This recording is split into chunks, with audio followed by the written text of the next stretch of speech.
The year was 1943, and Union Station in Chicago bustled with the endless movement of soldiers, families, and the weight of a nation at war. Steam rose from locomotives like ghostly fingers against the cold February sky, while the platform echoed with goodbyes that might be forever. Among the crowd, photographer Margaret Hayes adjusted her camera lens, capturing moments that would become tomorrow's memories. But one photograph she took that day would become something far more extraordinary than she could ever imagine. A simple image of a young soldier embracing his German shepherd would later reveal a truth so impossible it would challenge everything people believed about love, loyalty, and the mysteries that connect us across time. If stories like this fascinate you, make sure to subscribe to our channel and hit the notification bell. You won't want to miss the incredible true stories we share every week. Private Daniel Morrison stood on Platform 7, his olive green uniform pressed despite the long journey from Camp Grant. At 22, his face still held traces of boyhood, but his eyes carried the weight of uncertainty that every departing soldier knew. Beside him sat Rex, a 3-year-old German shepherd with intelligent amber eyes and a distinctive white patch on his chest, shaped like a star. "Easy, boy," Daniel whispered, kneeling to wrap his arms around the dog's muscular frame. Rex's tail wagged slowly as if he understood the gravity of the moment. The dog had been Daniel's companion since he was a puppy, rescued from a farm outside Chicago, where Daniel had grown up. Margaret Hayes noticed them from across the platform. Something about the soldier and his dog drew her attention. Perhaps it was the way they held each other, or the look of pure devotion in the animal's eyes. She raised her camera, a Leica 3 that had been her father's, and captured the moment just as Daniel pressed his face against Rex's neck. "Excuse me," Margaret approached them after taking the shot. She was a petite woman in her 32nd, with kind eyes behind wire-rimmed glasses. "I'm with the Tribune. Would it be all right if I used this photograph? It's quite moving." Daniel looked up, his eyes slightly red. "I suppose so, Mom. His name is Rex. He's going to stay with my sister while I'm gone." "What's your name, soldier?" "Private Daniel Morrison, Mom, from the 82nd Airborne." Margaret scribbled in her notepad. The wind whipped across the platform, carrying the scent of cold smoke and the promise of snow. In the distance, Daniel's sister Ella Lanina waited by a pillar, her hands clasped tightly in front of her floral dress. She was 25 with the same dark hair as her brother and worry etched into every line of her face. "Danny," Ella Lanina called softly, approaching them. "The train's boarding in 10 minutes. Daniel stood slowly, his hand never leaving Rex's head. The dog whimpered, a sound that seemed to understand far more than any animal should. "You take good care of him, Ellie. Promise me." "I promise," Ella Lanina said, though her voice cracked slightly. She had never owned a dog before, but she would learn. For Daniel, she would do anything. The photographer watched this exchange with professional interest, but something deeper stirred within her. She had covered the war for 2 years, photographed countless departures, but this felt different. The bond between the soldier and his dog seemed to transcend ordinary affection. As Daniel shouldered his duffel bag, Rex began to pace, his agitation growing. The dog looked back and forth between Daniel and Ella Lanina, clearly understanding that something was wrong. When Daniel started walking toward the train, Rex broke free from Ella Lanina's gentle grip and followed. "Rex, stay," Daniel commanded, but his voice lacked conviction. The dog sat immediately, but continued to whine, his amber eyes never leaving Daniel's face. Margaret raised her camera again, capturing the moment as Daniel knelt once more beside Rex. This time, the soldier whispered something in the dog's ear, words that only Rex could hear. The dog's tail stopped wagging, and he sat perfectly still, as if processing an important message. "I'll write to you about him," Ella Lanina promised as Daniel finally forced himself to walk away. "Every week, I'll tell you how he's doing." The train whistled blue, sharp and final. Daniel boarded without looking back, knowing that if he did, he might never have the strength to leave. Through the window, he watched as Ella Lanina clipped a leash to Rex's collar. The dog had stopped whining and now sat with an almost human dignity, his eyes fixed on the train. Margaret took one final photograph as the locomotive pulled away, Rex sitting perfectly still beside Eleanor, his gaze following the disappearing train with an intensity that made her shiver. 3 days later, Daniel Morrison's photograph appeared on the front page of the Chicago Tribune with the caption, "Love knows no boundaries, a soldier's farewell." The image struck a chord with readers across the country. Letters poured into the newspaper, people sharing their own stories of pets left behind, of love that transcended distance and time. But Margaret Hayes kept the other photographs to herself, particularly the last one. Something about Rex's expression in that final shot troubled her in a way she couldn't articulate. The dog's eyes seemed to hold knowledge that no animal should possess. Elalana Morrison lived in a modest two-bedroom house on the south side of Chicago. The neighborhood was filled with similar homes, each housing families touched by the war in some way. Her husband had died in Pearl Harbor, making Daniel the only family she had left. Now with Rex, she wasn't entirely alone. The first few days were challenging. Rex barely ate and spent most of his time by the front door waiting. Elalana tried everything: walks, treats, even playing music Daniel had enjoyed, but nothing seemed to reach him. The dog was polite but distant, going through the motions of living without truly engaging.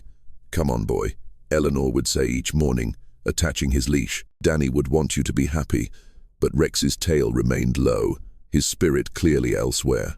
It was during the second week that something strange began to happen. Elalana noticed Rex would sometimes stare at empty corners of the room, his head tilted as if listening to something she couldn't hear. Other times, she would find him sitting by the radio, not when it was playing music or news, but during the quiet moments between programs, as if he was waiting for a specific voice. Elalana wrote to Daniel as promised, but she found herself editing out these peculiar behaviors. How could she explain that his dog seemed to be listening to conversations that weren't there? Meanwhile, Margaret Hayes found herself returning to Union Station repeatedly, always carrying her camera. She told herself it was for other stories, other photographs, but truthfully, she couldn't shake the memory of that last image of Rex. She had developed it in her dark room a dozen times, studying every detail, but the dog's expression remained a mystery that haunted her. One evening, while organizing her contact sheets, Margaret noticed something she had missed before. In the background of one of the photographs behind Daniel and Rex was an elderly man with a cane. He appeared to be watching them with unusual interest, his face partially obscured by shadow, but his posture suggesting intense focus. She had photographed hundreds of people at the station, but this man stood out. There was something about his presence that seemed deliberate, as if he had been waiting for that exact moment. Margaret made a note to look for him on her next visit to the station, though she couldn't say exactly why it mattered. Back on the south side, Elalana's routine with Rex began to change. The dog started showing interest in certain activities, particularly when Elalana played the radio in the evenings. But not just any programming. Rex would become alert only during specific times, as if he was waiting for particular broadcasts.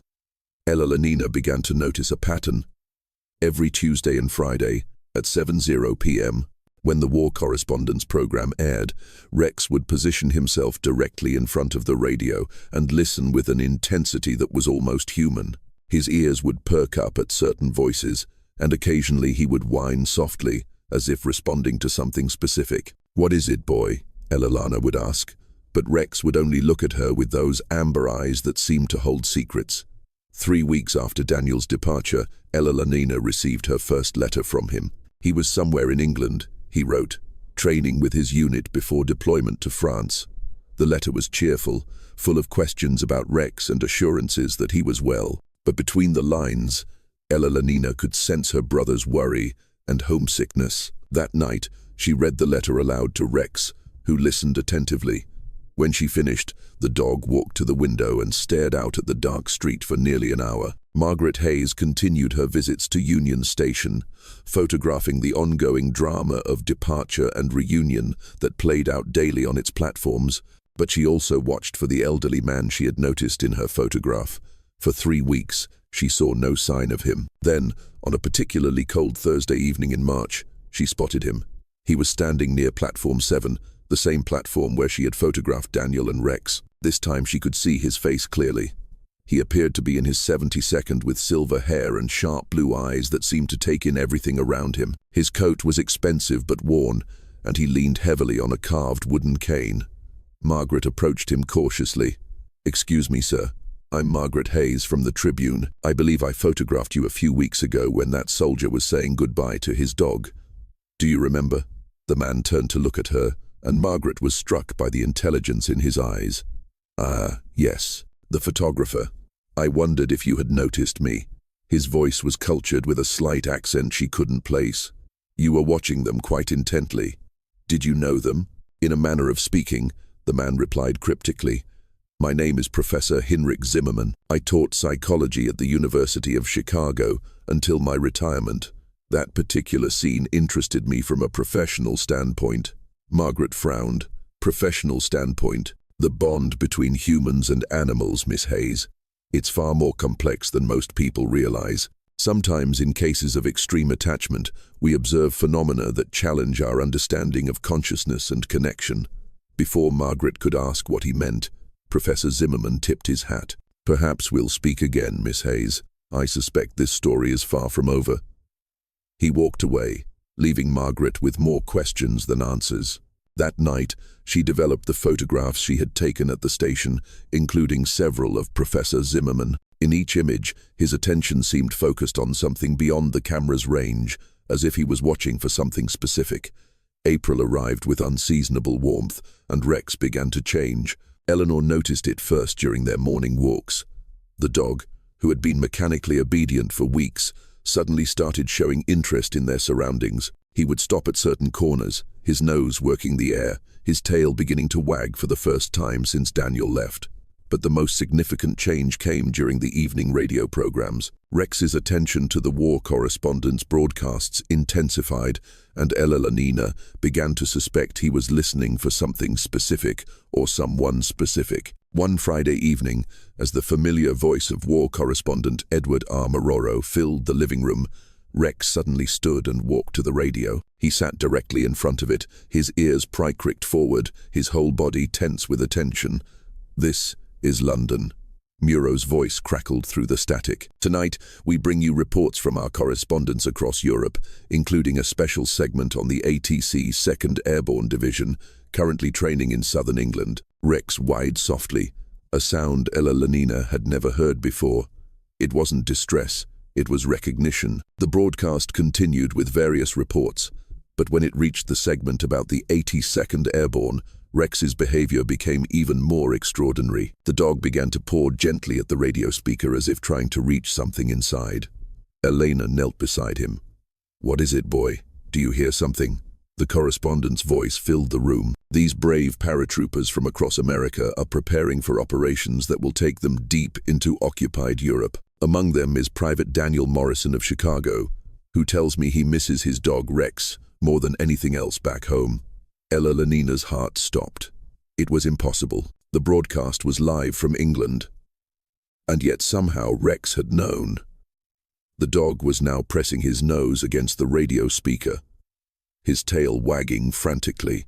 When Daniel's voice came through the static, Rex let out a howl that seemed to come from his very soul. It was a sound of recognition, of longing, of something that transcended the normal boundaries between here and there, between present and distance. Rex, if you can somehow hear this, I'm thinking about you every day. Be good for Ella Lenina.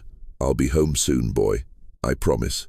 Rex continued to howl, but now it was answered by something else. A sound from the radio that shouldn't have been there. For just a moment, Ella Lenina could swear she heard an echo, as if Rex's howl was somehow reaching across the Atlantic to where Daniel was speaking. Margaret Hayes was in her dark room when she heard about the radio incident.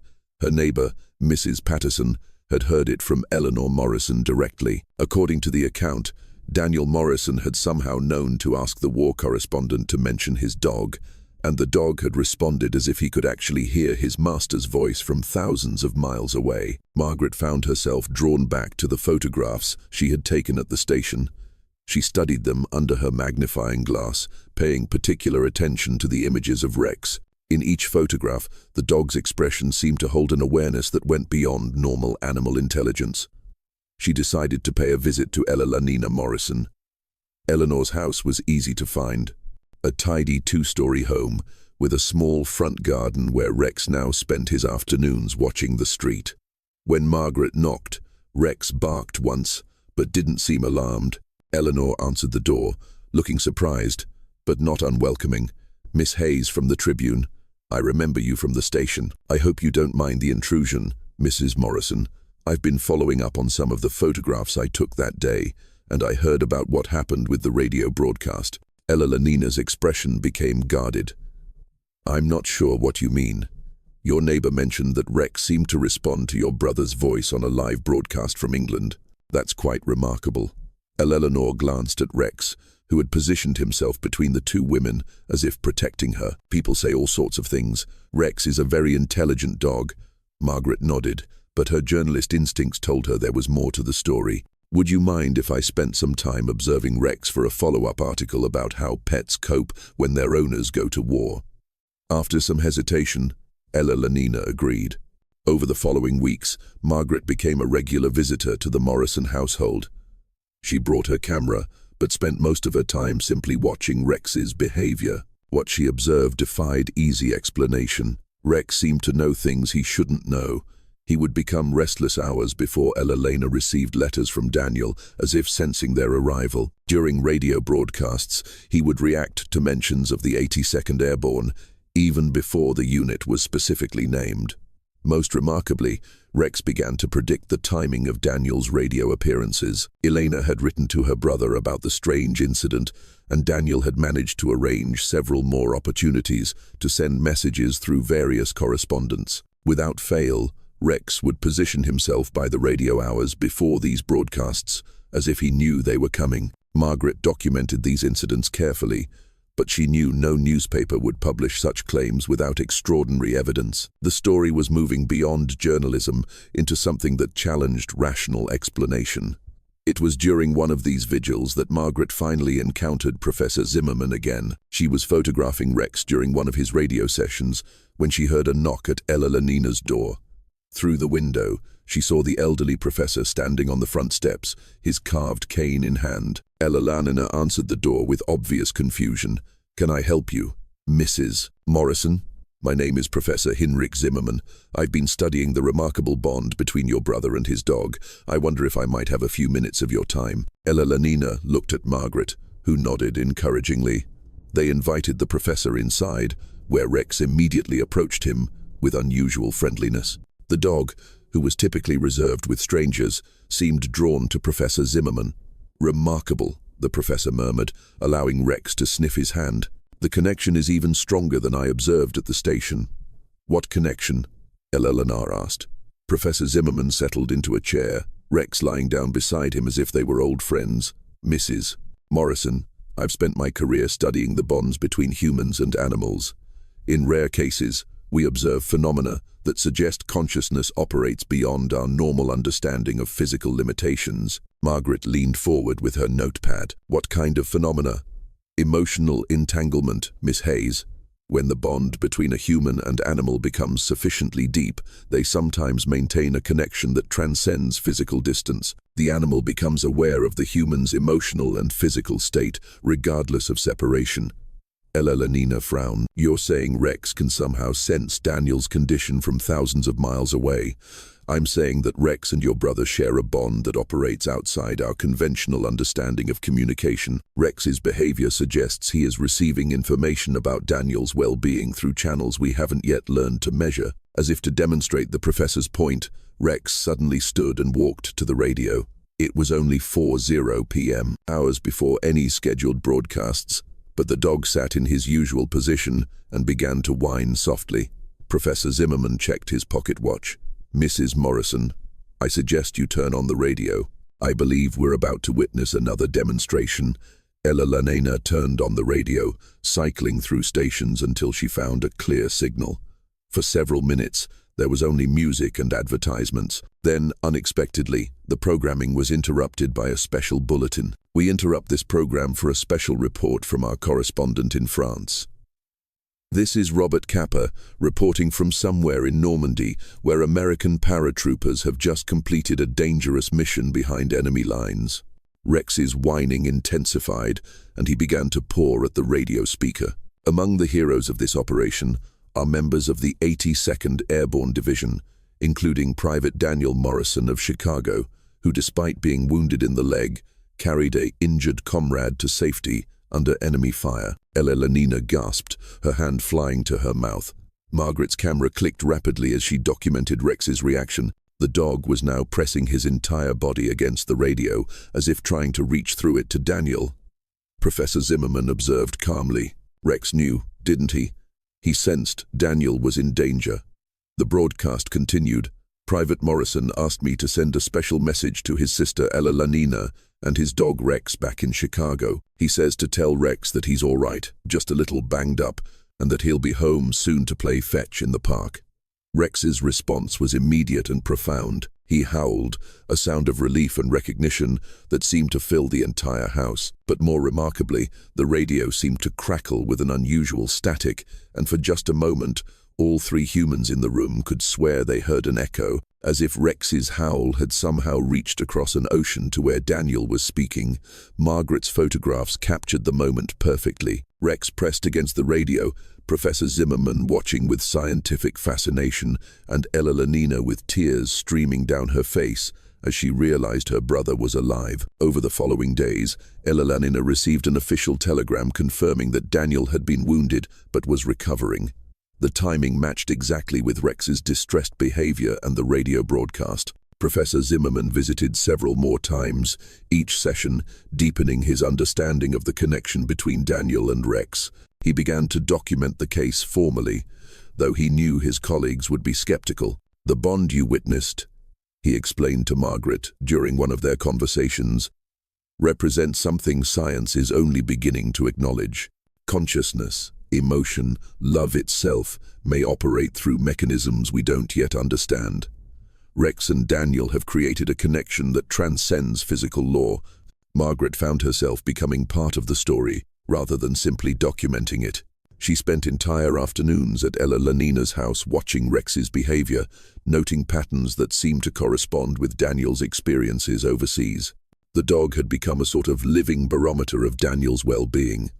On days when Rex was playful and energetic, letters would arrive describing Daniel's good spirits and successful missions. When Rex became restless or withdrawn, news would follow of difficult operations or close calls. But it was the radio communications that provided the most compelling evidence of their connection. Daniel had managed to arrange regular opportunities to send messages home through various war correspondents. Without exception, Rex would position himself by the radio hours before these broadcasts, as if summoned by signals only he could receive. Spring turned to summer, and the war in Europe intensified. Daniel's letters spoke of preparations for a major offensive, though military censorship prevented him from sharing details. During this period, Rex's behavior became increasingly agitated. He would pace the house at night, whining softly, his amber eyes filled with worry. Elelanina found herself relying on Rex's emotional state to gauge her brother's safety. When the dog was calm, she could sleep peacefully. When he was distressed, she would lie awake wondering what dangers Daniel was facing. Margaret continued to document these phenomena, accumulating a file of photographs and observations that painted a picture of connection that defied conventional understanding. She had stopped trying to publish the story in the Tribune. Who would believe it? Instead, she focused on preserving the evidence, sensing that this was something larger than a simple human interest piece. Professor Zimmerman had begun corresponding with colleagues around the world, sharing his observations about Rex and Daniel. He was discovering that similar cases existed in scientific literature, though they were often dismissed or ignored. The bond between humans and animals, he was learning, might be far more complex than anyone had realized. One evening in late July, Rex's behavior reached a new level of intensity. He refused to eat, spent hours staring out the window, and would not be comforted by Elelanina's attempts to calm him. That night, he howled intermittently, a sound of such profound distress that neighbors called to check on Elelanina's well-being. Margaret arrived the next morning to find Elelanina exhausted and Rex in a state of near-constant agitation. Professor Zimmerman joined them, taking careful notes as Rex paced the living room, occasionally stopping to stare at the radio with an expression of desperate anticipation. "Something's happening," Elelanina whispered. "Something terrible. I can feel it." They didn't have to wait long for confirmation. The emergency broadcast came through at 2 p.m., interrupting regular programming with news from France. Operation Cobra, the massive Allied offensive in Normandy, had begun. American forces, including paratroopers from the 82nd Airborne, were engaged in fierce fighting with German defenders. Rex's reaction was immediate and heartbreaking. He threw himself against the radio, howling with such intensity that Margaret's hands shook as she tried to photograph him. The dog seemed to be trying to break through some invisible barrier to reach Daniel through sheer force of will.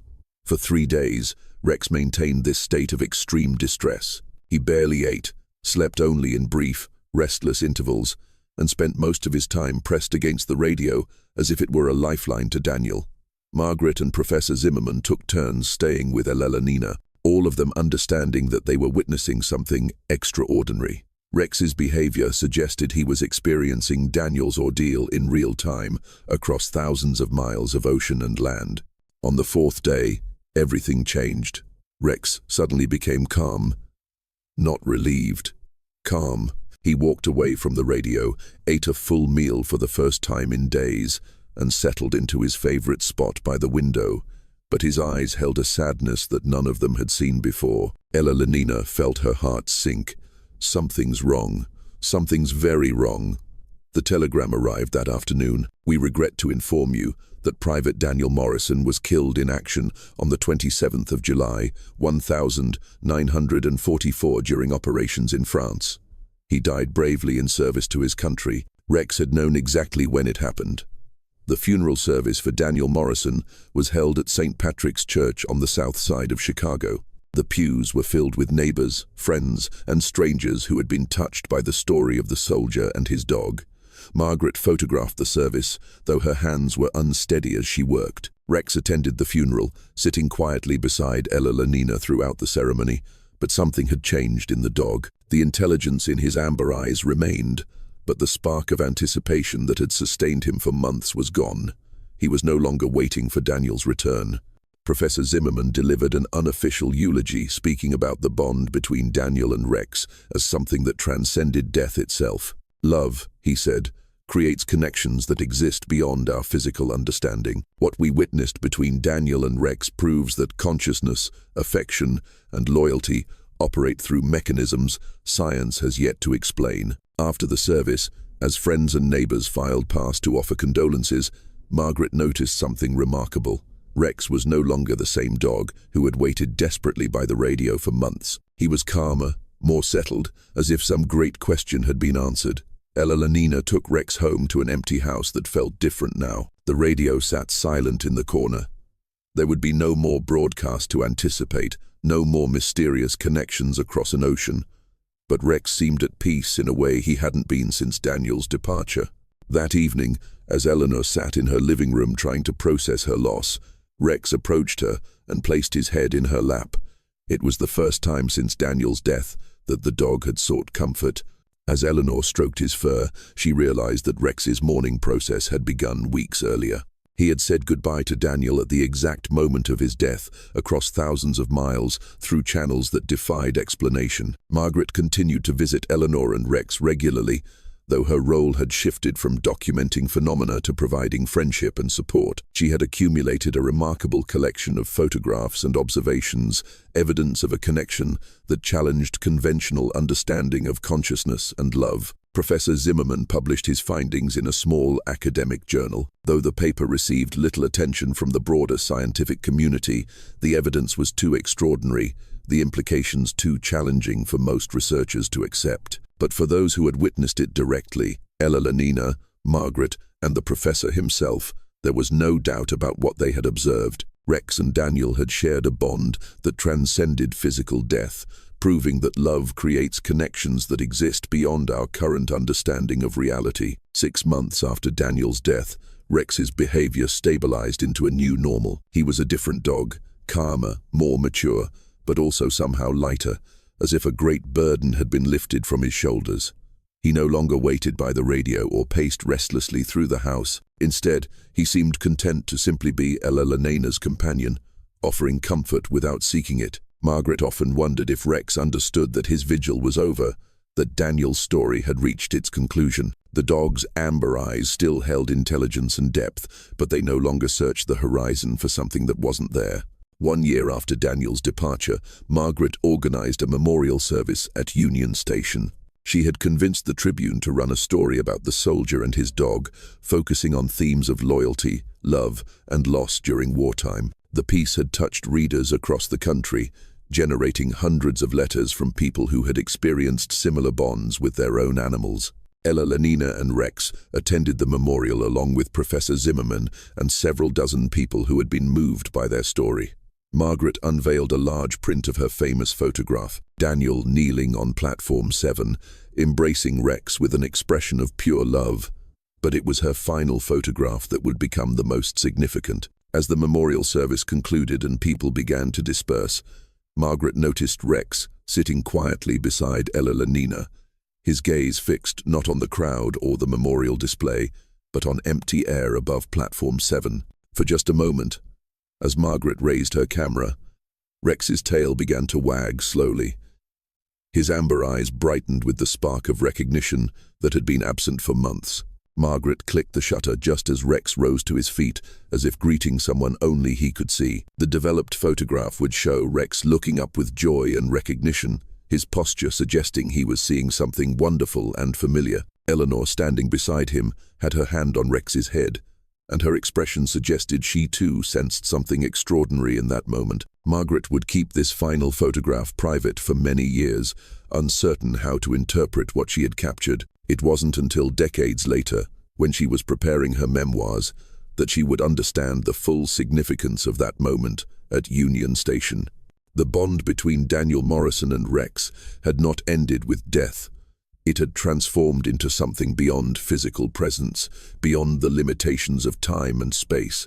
Love, as Professor Zimmerman had observed, creates connections that transcend our understanding of reality. Rex lived for 5 more years after Daniel's death, spending them as Ella Lenina's devoted companion. He never again displayed the extraordinary behaviors that had marked the period of Daniel's military service, but he remained an unusually intelligent and intuitive animal. When Rex finally passed away peacefully in Ella Lenina's living room, she buried him in the backyard beneath Daniel's favorite oak tree. Professor Zimmerman attended the small ceremony, as did Margaret Hayes, who photographed the grave marker Eleanor had commissioned.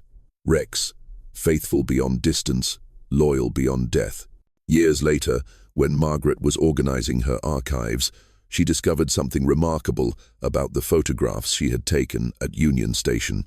Using modern enhancement techniques, she examined the final image of Rex more closely, the one where he appeared to be greeting someone invisible. In the background, barely visible in the shadows of the platform, was the unmistakable figure of a young soldier in an olive-green uniform, kneeling with his arms outstretched, as if embracing something only he and Rex could see.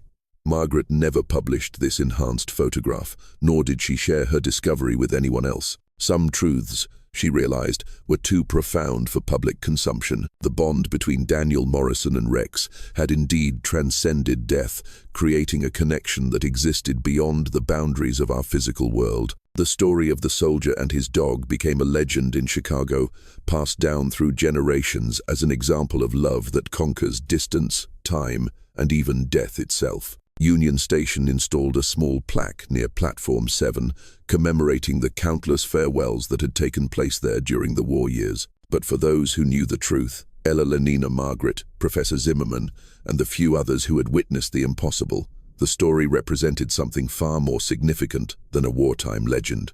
It was proof that consciousness, love, and loyalty operate through mechanisms that science has yet to understand, creating bonds that transcend every limitation we thought existed. The photograph of Daniel Morrison embracing Rex on a Chicago station platform in 1943 became one of the most famous images of the war era. But the true story behind that image, the impossible connection between a soldier and his dog that defied death itself, remain known only to a few. Some mysteries are too profound for explanation, too sacred for scrutiny. The bond between Daniel and Rex was one of them, a love that proved consciousness extends far beyond our physical understanding, creating connections that last not just for a lifetime, but for eternity itself.